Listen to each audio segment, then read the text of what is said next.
La idea de dejar entrar a Aristóteles a este curso es para poder pensar la lógica de los conceptos. El texto es relativamente fácil, por lo cual, haciendo un repaso, después de escuchar este video, conversar un poco, va a ser fácil llegar a buen puerto.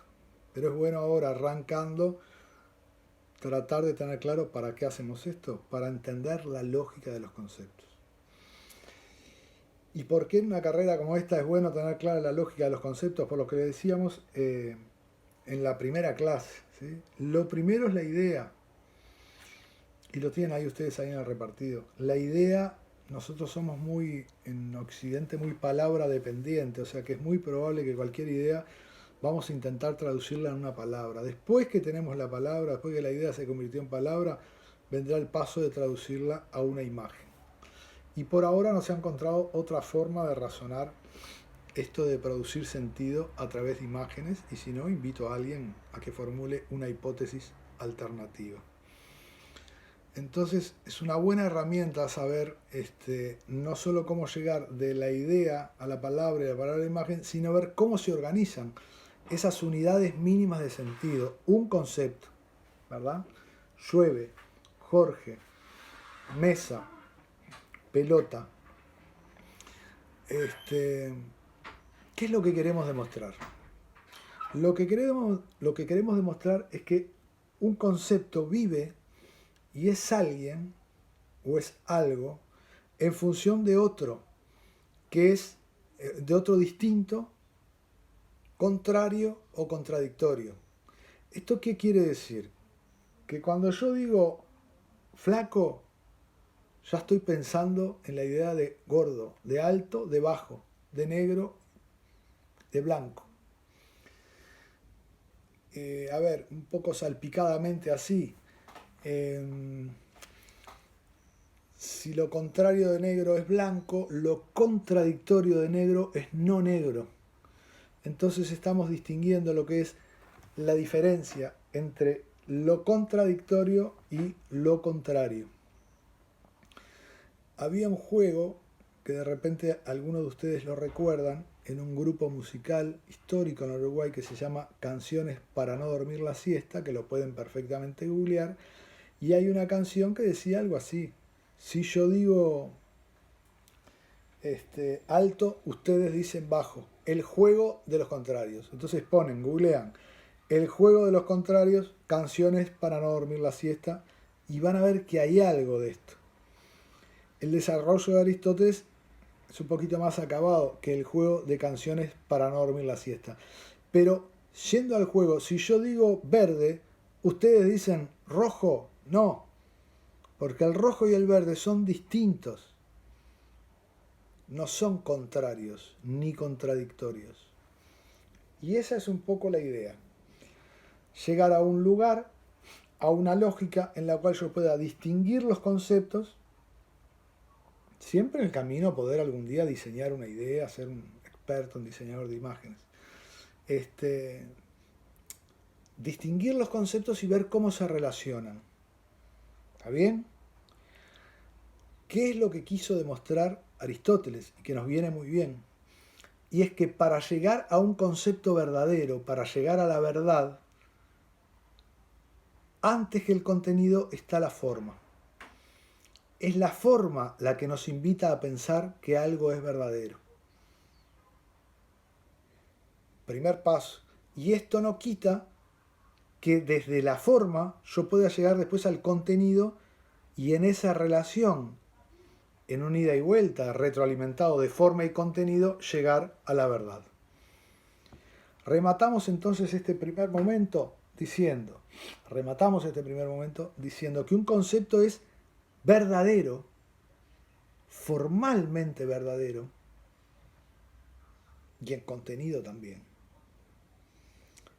en función de otro distinto.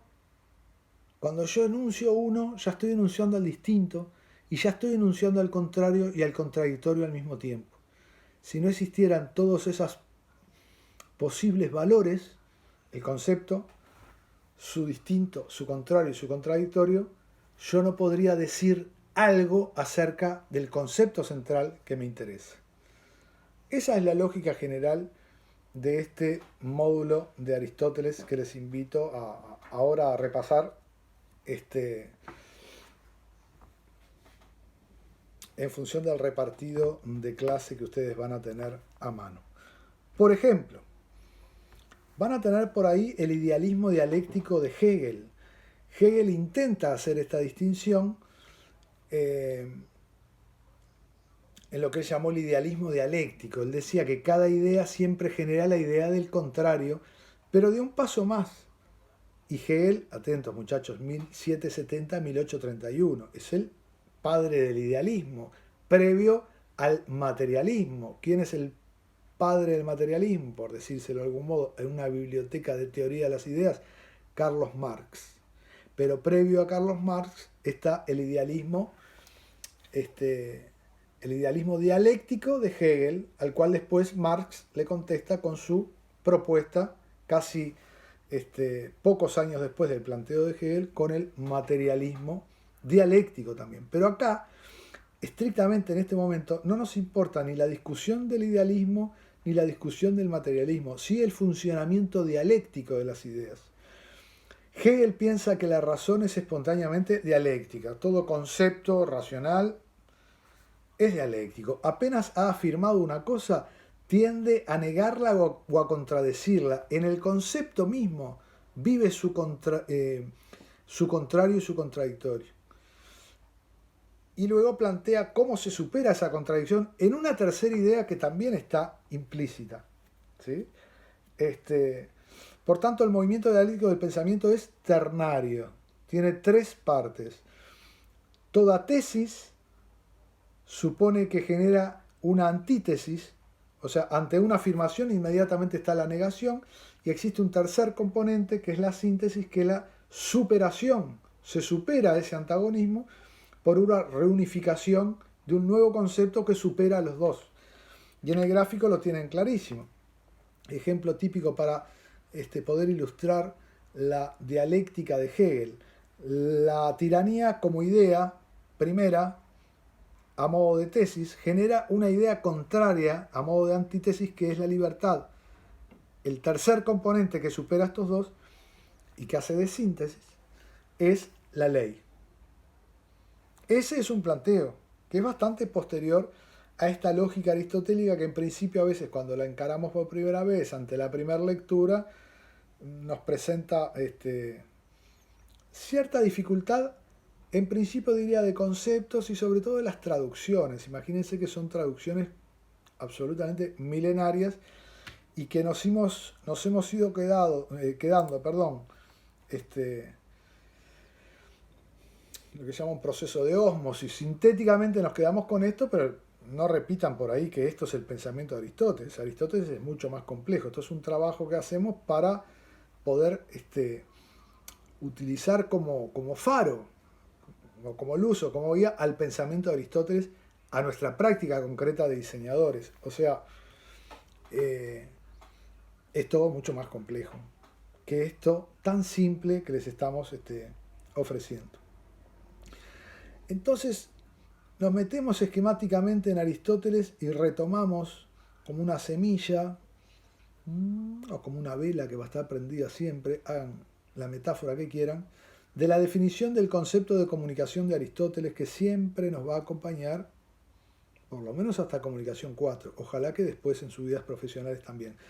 Y el concepto de comunicación de Aristóteles dice: yo digo algo sobre algo, siempre para alguien, siempre para un tercero que lo va a mirar desde otro lugar. Por lo pronto, estando en comunicación 1 y en esta etapa primaria, nos vamos a concentrar en el algo, en lo que digo, en la idea que expreso de algún modo.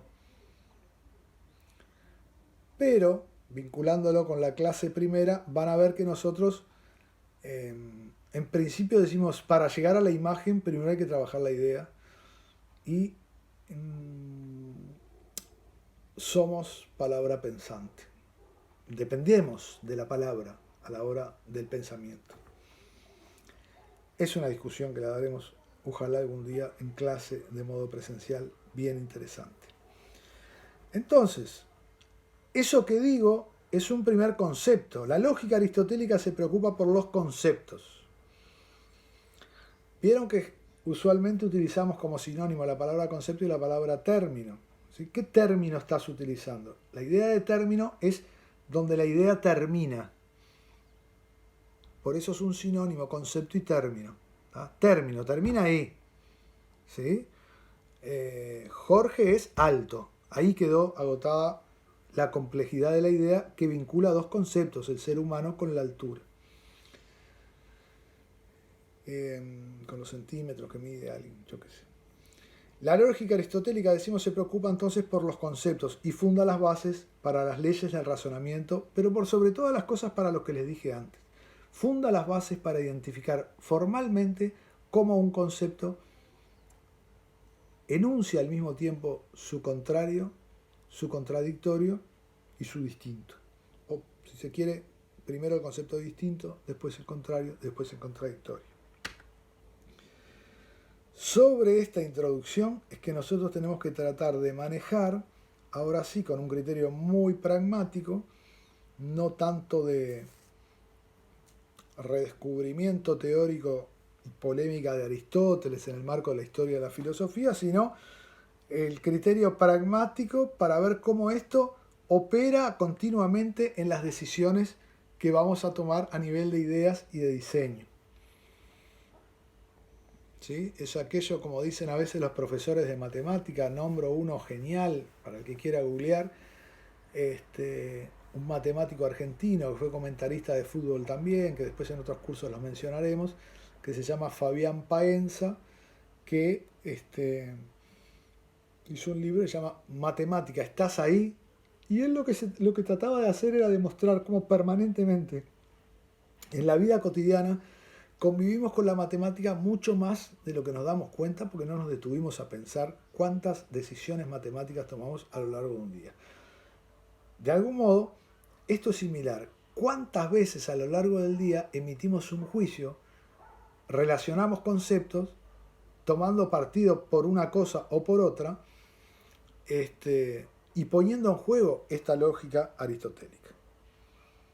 Esta es la función, les decía, como una introducción teórica de hacia dónde vamos, lo que queremos demostrar. Un concepto, cuando se enuncia, se convierte en verdadero formalmente en función de otro distinto, contrario o contradictorio. Otro concepto clave, a partir de lo que dijimos recién, es que Aristóteles estudia la verdad de los juicios en función de su forma. Pero no debemos malentender que entonces uno puede desde la forma establecer lo verdadero y desde el contenido entender lo verdadero. Nosotros tenemos que, sumándole a Aristóteles, por ejemplo, todo el conocimiento semiótico, el conocimiento del concepto de verosimilitud, aquello que parece verdadero, empezar a ver cómo construimos una idea verdadera. Para arrancar desde la forma, a través de Aristóteles. Después vendrán todo el campo de la sociocultura y todo el campo sociosemiótico para ver cómo un concepto se impone como verdadero. ¿Por qué en presencia de determinadas formas tiendo a pensar en la garra charrúa o en la última cena o por qué en presencia de un rectángulo negro tiendo a pensar en la gesta totalitaria de Hitler? Eso vendrá después. Vamos entonces a la clasificación. Hay muchas clases de conceptos. Y aquí es bueno, repasando el repartido de clase y profundizando en la lectura, un texto que era muy fácil, una síntesis de texto de Aristóteles, empezar a entender que, por ejemplo, atendiendo a su extensión, según a cuánta gente abarque, pueden ser universales, particulares o singulares. ¿Sí? El todo, la parte o la unidad. Casi la misma lógica que teoría de conjunto matemática de primero liceo. Atendiendo a su comprensión, a la idea que comprende, puede ser una idea simple o una idea compuesta, dice acá, porque es la traducción, una idea simple a una idea compuesta, y no utilizamos la palabra compleja, sino compuesta, pues se compone de más de una parte. según expresen una sola esencia o una esencia acompañada de una cualidad. Según la comprensión, también puede ser concretos y abstractos, compatibles o incompatibles, positivos o negativos, claros u oscuros. Distintas clasificaciones, pero acá lo importante y clave es entender la distinción entre el concepto de comprensión y el concepto de extensión. Entonces dice Aristóteles que las propiedades de los conceptos son lo que comprende y a cuántos abarca. ¿Qué es lo que comprende? Lo que dice. ¿Sí? Una cualidad, un atributo, un hecho. ¿Y a cuántos abarca? ¿A cuántos? La extensión, comprensión y extensión. Podríamos decir, si quieren entenderlo así, que la comprensión hace a la cualidad, a lo cualitativo, mientras que la extensión hace a lo cuantitativo. La primera, entonces, denota las características esenciales, las cualidades que contiene un concepto. Y la segunda, al número, la cantidad de sujetos a los que puede aplicarse. Cuanto mayor sea el número de características que contiene ese concepto, que podría ser simple o compuesto, menor será el número de sujetos a los que pueda aplicarse. Y viceversa. Es probable que si yo digo el concepto mujer, abarque a una determinada cantidad, más extensa que si digo mujer, con los labios pintados, con un jean y con championes amarillos. En la medida que agrego cualidades, se reduce la extensión. Si eso se comprendió, este caza distraídos que tienen ustedes ahí delante no tendría, no sería mayor juego en este momento. ¿Verdadero o falso? Decir, a mayor comprensión, lo que dice, la cualidad, menor extensión. ¿A cuántos abarca? Va. No les voy a hacer perder tiempo en esta oportunidad por estar en esta situación especial. No perdamos tiempo y digamos que eso contiene una trampa. Lo importante es que se entienda la trampa, no tanto el juego, en este caso, como que se entienda la trampa. Y es que la comprensión, lo que dice, es una esencia, no es mayor o menor, es una cualidad. Entonces no hay mayor o menor. La que puede ser menor o mayor es la extensión, de a cuántos abarca. Casa distraído. Si no lo entendió, no se haga problema.